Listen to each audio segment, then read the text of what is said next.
kopinya enak, kopinya nikmat. Nah, kopi ini nikmat karena antara serbuk kopi, gula, dan airnya pas. Kalau kopi yang nikmat ini kita tambahkan lagi serbuk kopi, tentu rasa pahit yang akan kita rasakan. Kalau jumlah airnya yang kita tambah, maka kenikmatan kopinya akan hilang. Begitu juga dengan darah ya. Darah itu terdiri atas dua komponen, yaitu komponen sel darah dan plasma.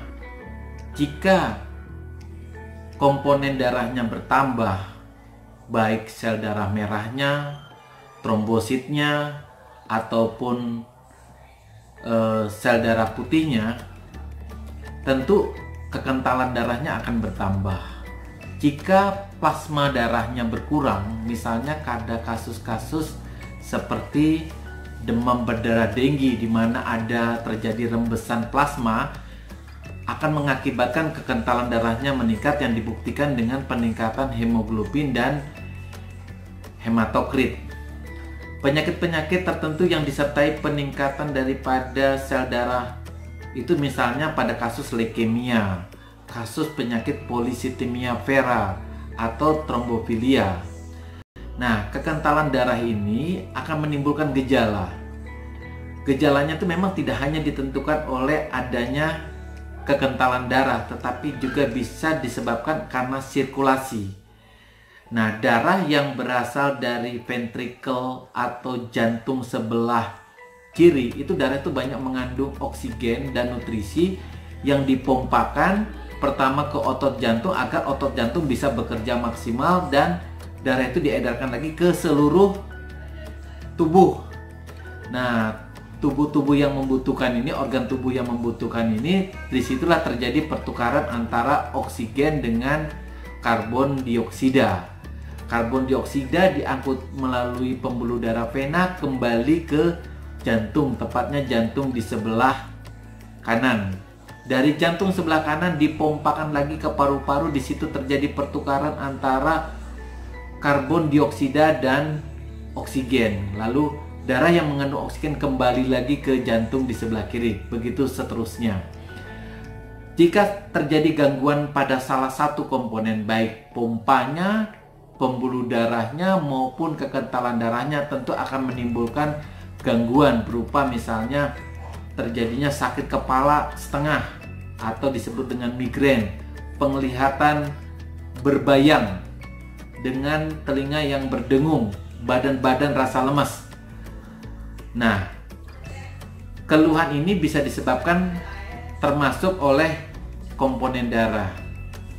Kali ini kita akan bicara tentang apa yang disebut dengan penyakit yang khususnya berbicara tentang kekentalan darah, atau yang disebut dengan sindrom kekentalan darah, atau yang dikenal dengan sindrom anti-fosfolipid atau APS, anti-fosfolipid syndrome. Pernah mendengar seseorang yang usianya muda ya, misalnya laki-laki yang berusia di bawah 55 tahun atau seorang wanita yang berusia di bawah 65 tahun mengalami serangan stroke atau serangan jantung, padahal sebelumnya tidak ada riwayat misalnya darah tinggi atau riwayat diabetes, dan mungkin kolesterolnya juga dia tidak tahu. Nah, yang membuat pasien mengalami serangan jantung stroke pada usia muda harus juga dipertimbangkan adanya penyakit berupa kekentalan darah yang kita kenal dengan penyakit sindrom anti-fosfolipid. Penyakit ini berupa gangguan autoimun yang menyebabkan darah mudah sekali membeku dan menggumpal. Kita kenal dengan istilahnya darah kental. Dalam kondisi normal, antibodi yang terbentuk itu berperan untuk melawan infeksi ataupun benda asing. Tetapi di sini pada penyakit ini justru antibodinya bertindak keliru dengan menyerang senyawa lemak yang disebut dengan fosfolipid yang berperan di dalam proses pembekuan darah. Pada penyakit ini dihasilkan antibodi yang menjadikan darah lebih kental, lebih mudah membeku dibandingkan dengan kondisi normal. Nah, gumpalan darah di pembuluh darah baik di arteri maupun vena inilah yang akan mengakibatkan seseorang mengalami hal-hal yang tidak diinginkan. Misalnya, seorang pasien mengalami trombosis vena dalam. Trombosis vena dalam ini merupakan suatu penyakit di mana terjadinya sumbatan oleh gumpalan darah yang menyumbat pembuluh darah vena. Biasanya terjadi di kaki, sehingga mengakibatkan kaki menjadi bengkak, meradang, merah.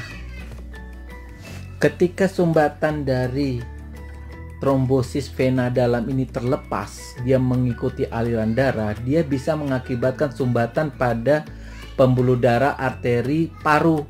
Nah, disitulah yang mengakibatkan penyakit yang tiba-tiba pasiennya mengalami sesak, batuk, bahkan mengeluarkan darah yang kita sebut dengan emboli paru.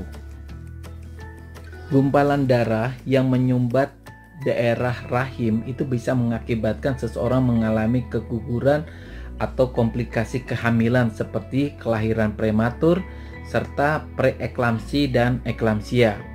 Seseorang mudah sekali mengalami serangan jantung stroke walaupun masih di usia di bawah 55 tahun maupun wanita biasanya di bawah 65 tahun. Timbulnya ruam dan luka pada kulit, penyumbatan pembuluh darah baik di mata, di hati maupun di ginjal dengan segala risikonya.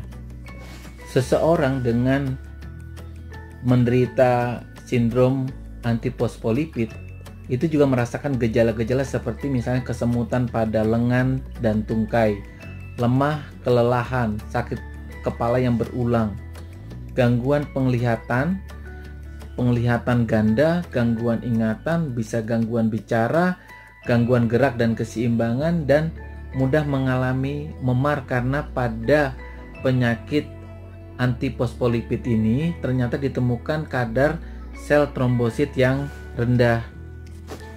Jika seseorang menderita atau mengalami tanda dan gejala penggumpalan darah, maka seorang dokter biasanya melakukan pemeriksaan apakah memang pasien ini mengalami sindrom darah kental. Misalnya kita periksa adanya antibodi di dalam darahnya berupa misalnya antikardiolipid antibodi, antibodi lupus. Nah, antibodi ini jika ditemukan bisa menunjukkan bahwa seseorang bisa mengalami yang namanya sindrom darah kental. Kemudian pemeriksaan lainnya biasanya ditemukan jumlah trombosit yang menurun, terdapat tanda-tanda anemia hemolitik, waktu pembekuannya mengalami perpanjangan. Tujuan pengobatan daripada sindrom antifosfolipid ini adalah untuk mencegah penggumpalan darah yang dapat mengakibatkan masalah seperti tadi, trombosis vena dalam, emboli paru, terjadinya keguguran, terjadinya serangan stroke, terjadinya serangan jantung. Untuk mengurangi risiko tersebut, maka jika seorang pasien memang mengalami penyakit ini, sedang menggunakan kontrasepsi, sebaiknya jangan menggunakan pil KB. Berhenti merokok, kemudian jangan terlalu lama berdiri, cegah dengan obat berupa aspirin dosis rendah atau clopidogrel. Kemudian kalau memang sudah terjadi penggumpalan, memang harus konsultasi ke dokter dan biasanya dokter memberikan obat antikoagulan ya. Demikian guys topik kita tentang kekentalan darah.